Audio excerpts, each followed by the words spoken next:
Coming up today on Locked On Texas Tech, stealing, poaching, new age blue blood, becoming unadulterated, unfiltered, unabashed, James Blanchard, and is the number one overall prospect in the country, loading up some good news for the good guys. We investigate next on Locked On Texas Tech.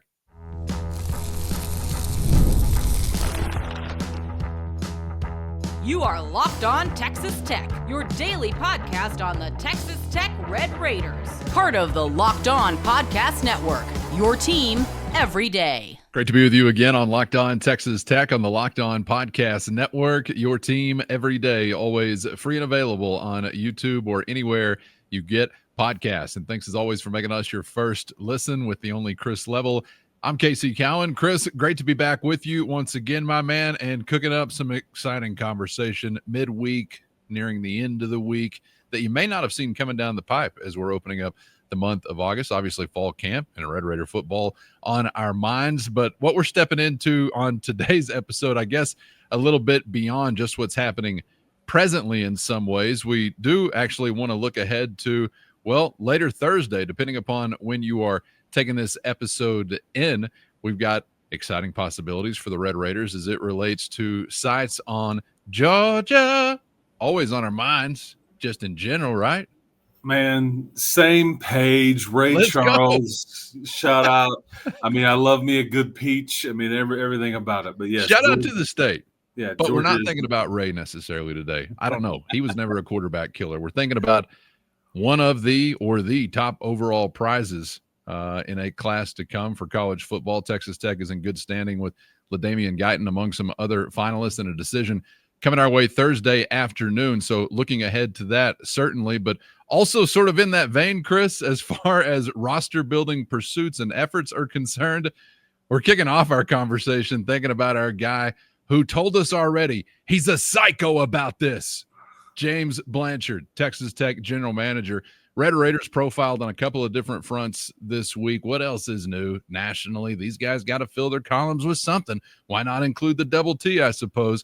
But one we'll focus in on here today, Chris, is from On3. And this really interesting, including some perspective from James Blanchard whenever it comes to the way in which they've gone about roster building and the thought that they will go steal somebody if they feel like there is a talent out there that's maybe underappreciated, underutilized, or underpaid.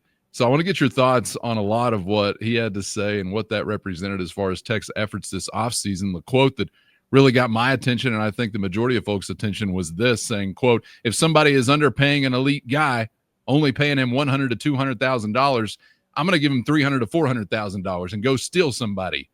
The James Blanchard. What do you think, man? Unabashed. He is laying it on the table, as they say. And, I think what's been interesting about what Joey and Blanche and everybody has the way they've operated in the last 6 months to a year is just how transparent it is. They're kind of like showing their cards and trying to, I don't know if this is the right word, regulate the industry, but by saying, hey, man, this is what we're prepared to do. It's a bit outside the box. It's not necessarily the way that everybody's wanting to operate. But, yeah, this goes back to the Felix Ojo commitment. And at the time, how are they getting him? How, they going to spend all this money? And then it was we determined it wasn't quite as near as much money as what everybody thought, unless the rules change and the cap is relaxed or whatever.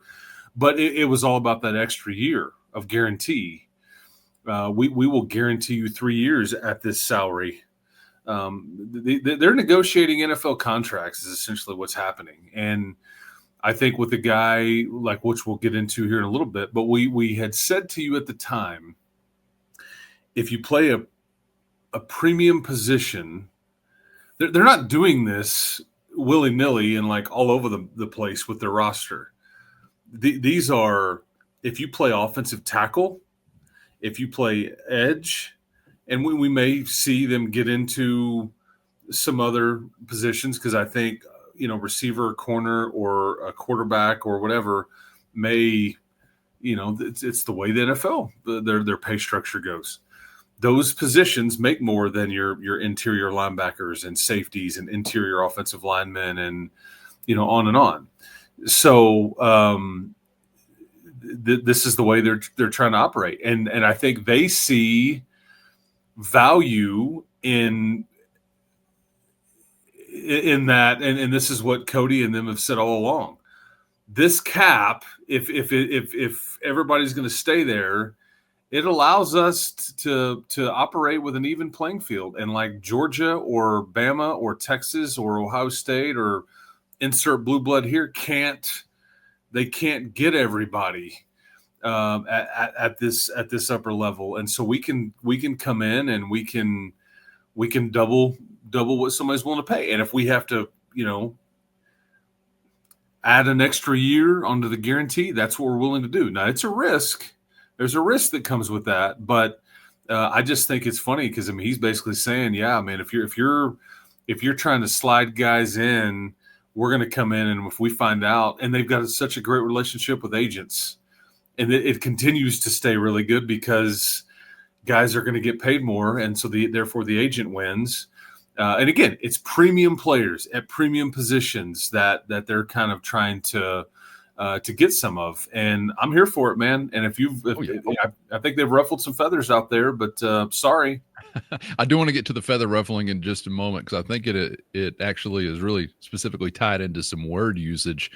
But Chris, that's the point we can't emphasize enough this offseason. I know we have a ton, but it's always worth repeating. You are banking on the fact that you've bought into the right things that make a football world really go or not go. And that is in the trenches. And that is with, in particular, guys defensively who can control a line of scrimmage on the interior and get after a quarterback on the edge. And that's why so often they are at a premium and the most difficult guys, obviously, to land. And they're the type of guys that you see featured on those who are competing for the ultimate prizes. So whether or not Texas Tech can join that category, time will tell. But obviously that's the aim. It's not like signing to me, pass catcher of some decorated or highly decorated variety. With all due respect, it's just not the same thing as far as really making a difference, I think, is when it comes to contending for hardware with your program. Let's get back to the feathers, though, because I want to get back to some of these thoughts from James Blanchard. When talking about how it's pulled off, Blanchard said, in part, again, this from on3.com, quote, alignment from admins to donors, from the coaching staff to the scouting staff, resource-rich university, a group of people that are motivated to see if they can turn Texas Tech into a new age blue blood, triggering term number one. I've already given you a portion of this quote just a moment ago, but here is the quote in its full, saying, quote, we're going to poach some guys, triggering term number two. I'm going to do senior evals on the 2026 class across the country, and if somebody is underpaying an elite guy that is senior tape, he might be a 4 or 5 star guy, and people are only paying him 100, 200,000. I'm going to give him 300 to 400,000 and go steal somebody, end quote, triggering term number three.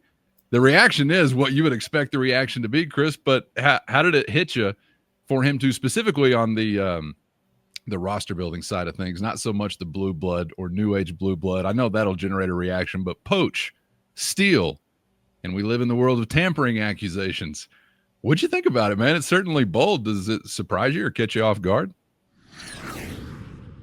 First, today's episode brought to you by Monarch Money. Ever check your bank account and wonder, where did all the money go? Between dining out, online shopping, and entertainment, it can be easy to lose track. That's where Monarch Money comes in, your personal CFO, giving you full visibility and control over your finances. Monarch Money isn't just a budgeting app, it's a complete financial command center. You can track all your accounts, investments, and spending in one place, so you stop just managing your money and start building wealth. You're going to love the all-in-one convenience. Instead of juggling multiple apps, you can use Monarch to check your finances, track spending, and even plan long-term goals. So take control of your finances with Monarch Money today. Use our code LOCKEDONCollege at monarchmoney.com for 50% off your first year. That's monarchmoney.com and our code LOCKEDONCollege for half off your first year. Man, it's certainly bold. Does it surprise you or catch you off guard? He's just being honest, and I think that those that have problems with the comments are also probably those that enjoy all the coaching cliches and cliches in general. It's like, and everything's boring because he's injected some energy and some spice into everybody's week here, right? And if you're on this side of things, you feel one way about it, but if you're on certain sides of it, you may have a problem with it. And then some people are probably looking at it like they've looked at a lot of this stuff and go, man, I wish my dude would operate this way, or I wish we would kind of try to, because everybody could be doing this same thing. I think too many people are looking at what he said and basically saying, oh, so they're giving him 300 or 400 under the table. No, they're just allocating their cap different. I mean, everybody can operate the same way, but Blanche's point is not everybody gets to get all the blue bloods anymore. Like we get to have some of those blue chip type guys, I should say. But I like it. I think this has been, again, people are ready to point and laugh if it doesn't go well. I don't think you're trying to, you're not going anywhere. You're gonna still keep pushing for the foreseeable future. But hey, man, if somebody wants to make double of what you've promised them, I mean, I don't call it stealing. I just call it, hey, man, we're offering you a better deal. Like, why wouldn't you consider that? And again, it's prospect specific, but because Steve Wiltfong is the guy that wrote it. They have these symposiums where they get all these NCAA people or general managers or the liaison for the teams that are talking about how the industry's going, and it's more of the day-to-day people and like people that can speak on behalf of, this is how college football is going, and this is the reality versus this is not. And it's a bunch of meetings, and you have NFL people, you have college people, you have high school stuff, and it's just kind of like a convention for general manager types or operations types and all that stuff.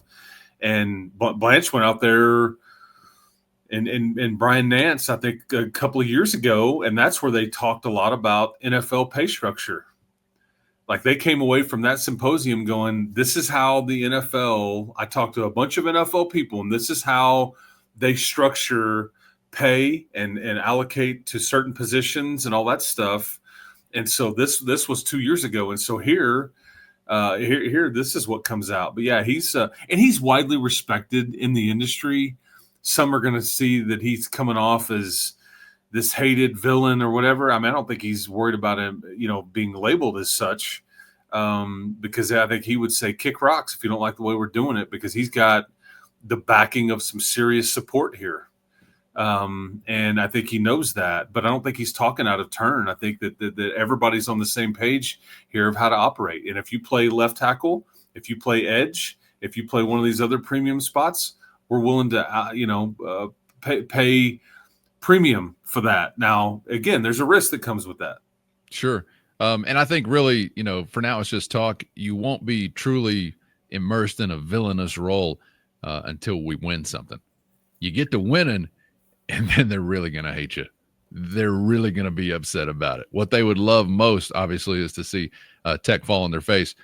They being a portion. I think there are plenty of others out there. And if you are a fan of a similar ilk to Texas Tech, you should be rooting for great success, because I think this is actually one of the byproducts that has been great to see for fans like us, Chris, of this era, in that you do have a collection of motivated and well-resourced individuals who are so far affecting some real competitive change.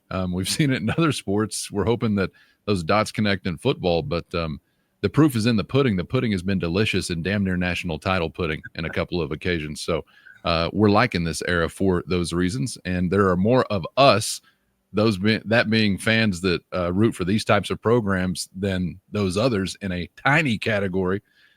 So I would think that there's going to be more out there that would actually enjoy seeing maybe some of that success as opposed to the alternative. Blue bloods again. Yeah, right. The new age blue blood part, I think, is also triggering to some as well. How can you not join a bold group if you're not bold yourself? Blue bloods, to me, certainly built over the course of 100 plus years, great success, consistent tradition, etc. So I have no idea what that category actually means, but I like the bold strategy. I got to say, I'm down with it. New age, new money, whatever it might be. Just let us in the party. Yeah, it's a heck of a glow up if that's what happens, right? But this is a very difficult club to belong to, and I just think what he's saying is we are trying again. The results have not been there yet, or anywhere close to it. Championships have not been there yet, or anywhere close to it. I mean, that's a long, but day to day and the way we operate versus how some of these others operate, that's kind of, I think, where he's coming at it from a personnel department. We will pay premium. We have elite facilities. We've got a big brand like deal with Adidas. I mean, like, so they're trying to, again, I think to Cody's point, control what they can to close the gap. But at the end of the day, just win, baby. Sure. Just win. And that's when you become but then you have to keep winning. You have to, again, easy to get good, much harder to stay good. That's the hardest thing in sports, is trying to maintain a level of success. But that's, got to get there first. Sure. And it's all competition at the end of the day. And that's what I guess business is in general, but specifically within sports, in a very literal way. We're talking about competition. So tampering, spare me. Poaching, stealing, spare me. Are you up in the stands yelling at the DB that's picking off a pass? He's tampering with the offense. Lock him up. If we could actually get them locked up when they do that, maybe that'd be a great idea, but I've never heard of it before. So what's the difference? Roster, between the lines, whatever. It's college sports. It's a mad, mad world. And they're going to get madder, Chris, if news breaks a certain way that we are looking ahead to. Don't know which way to expect for this to go, but you've got a top or the top overall rated player in the country with Texas Tech on a list of finalists for his football services, that in the form of Damian Guyton out of the state of Georgia. Correct me if I'm wrong, but it's the Bulldogs in South Carolina, I guess, still on this type of list, or with Texas Tech, and of course a bigger coup I cannot think of if the Red Raiders could pull this off. So what do we need to know about this in advance of the decision being announced? Yeah, Alabama, Tennessee. I mean, and they're not going to stop. So let's lay it out here. So later today, this is a young man, LaDamian Guyton, that is going to announce publicly in middle of the afternoon later today that he is committing to a college. A lot of folks in the industry, and we'll tell you who he is here in a second, but yeah, LaDamian Guyton out of Savannah, Georgia. He is thought to be the number one overall prospect, regardless of position, in the 2027 class. File that away because that may not exactly be accurate. So we need to get to that point in a second. But he's been to Lubbock. He was here for a camp in the summer, really just about a month ago or so. I had a dad of a other camp member that was there the day that LaDamian was there, and he said, I have never seen a more impressive high school player in person than this kid. He's 6'3", 240, and this is a young man that's about to head into his junior season. And it was on a Sunday, I don't know, 3 or 4 weeks ago, but he's the teammate of the quarterback that you have committed for this 2026 class, Stephen Cannon.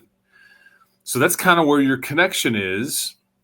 And then you enter into the Felix Ojo way of like saying, what if we guarantee you a third year of a pretty nice salary here? 700 or 800. I bet it's similar to what Ojo got. I bet they would be offering him 700,000 or 800,000 on a 3-year deal, would be my guess. And I just think other schools are not willing to go that route. It's maybe, a year or two.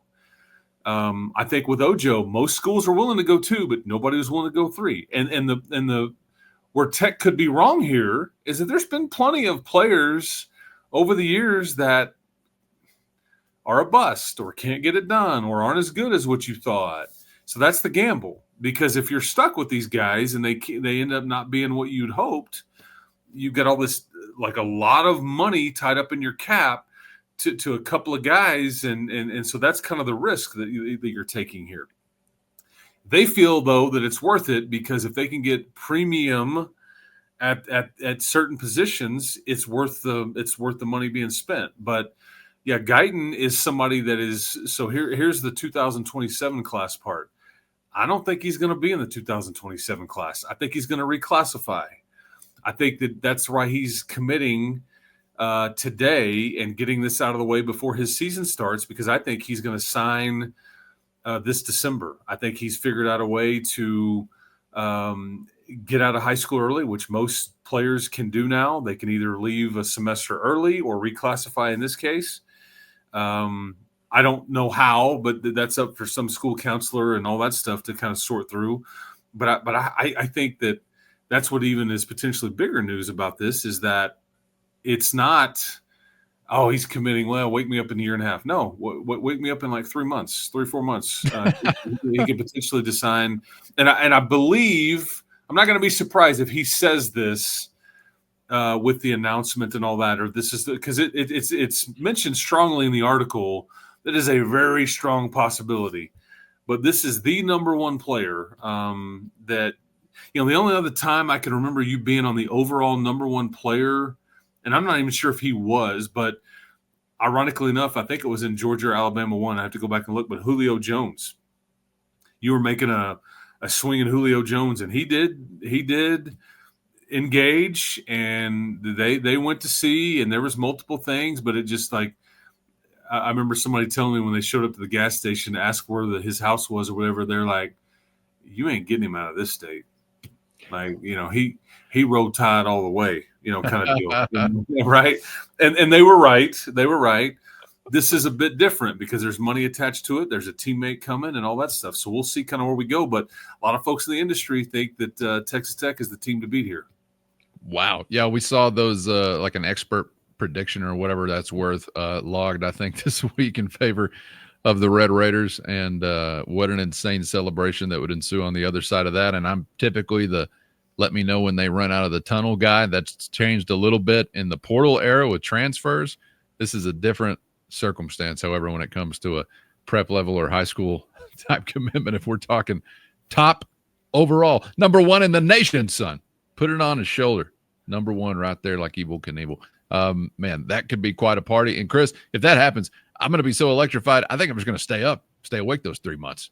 I don't even have to tell anybody to give me that wake up call, because it's going to be hard to go to sleep if the Red Raiders are living that kind of life. Like you said, pursuits continue on the other side of that. So we'll see exactly what the final eventual landing spot could be, but we'll get an idea, I guess. And, you never know exactly what might occur when it comes to these types of announcements, right?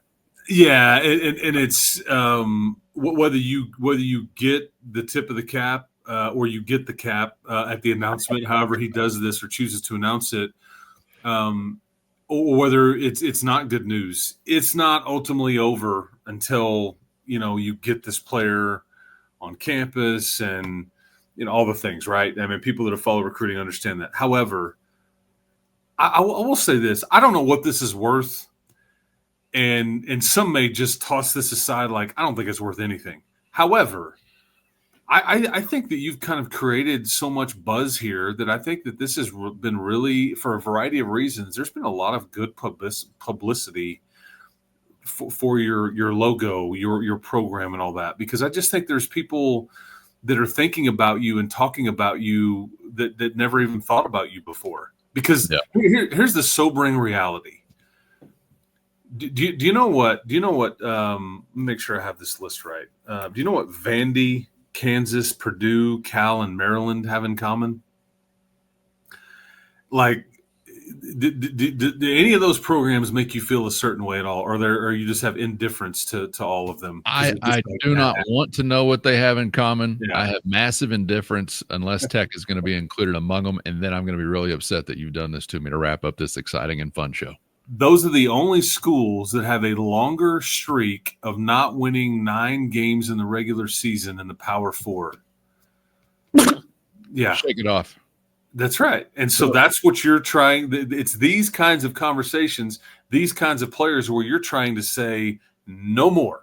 We are done with that phase up. We went for a makeover. Here we are. Make us look good. We're now going to be the belle of the ball, or trying to be. And it's big time players that can help you do that. So LaDainian Guyton, come on down.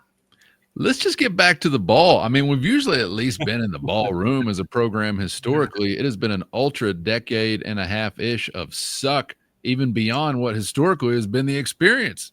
I know it hasn't been hardware worthy hardly ever, but it's certainly been fun. It's been relevant, and it's been bowl worthy at minimum. So that's why I've said over and over these first few years with some of those things that I mentioned there included, Coach McGuire has at least reinstated a baseline kind of pulse to the program, and now you're really shooting for home runs, maybe even a grand slam or two. And this could resemble that if you get the news that you want. So stay tuned. This is a great reason to get subscribed if you ain't already on YouTube or anywhere you get podcasts, so you miss nothing, because we will be back to boogieing and partying with you and the Locked On Texas Tech fam family real soon if news comes to pass that is friendly to the good guys. So again, stay tuned in, get subscribed on YouTube or anywhere you get podcasts so you don't miss a thing. Chris, appreciate your time, my man, and would love to get back with you on the fly maybe for another coming up very, very soon. Hope we have that reason. I know I'll see you again regardless, so stay close.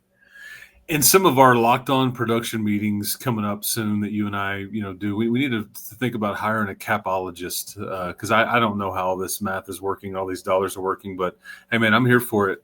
I mean, yeah, that's right. And we hope to see you sooner than later on these airwaves with news about LaDainian Guyton. So we'll see. That'd be a whole lot of fun. Thank you to the everydayers, sometimes twice a dayers, for always being out there. And of course, shout out to the Matador Mob, and hit the show notes for a link to a free 14-day trial if you're interested in joining that outlaw band. That is your direct line to Chris and myself with one-on-one text sent straight to your phone. For Chris, I'm Casey. Thanks as always for the time. We hope to see you back for the next round on Locked On Texas Tech.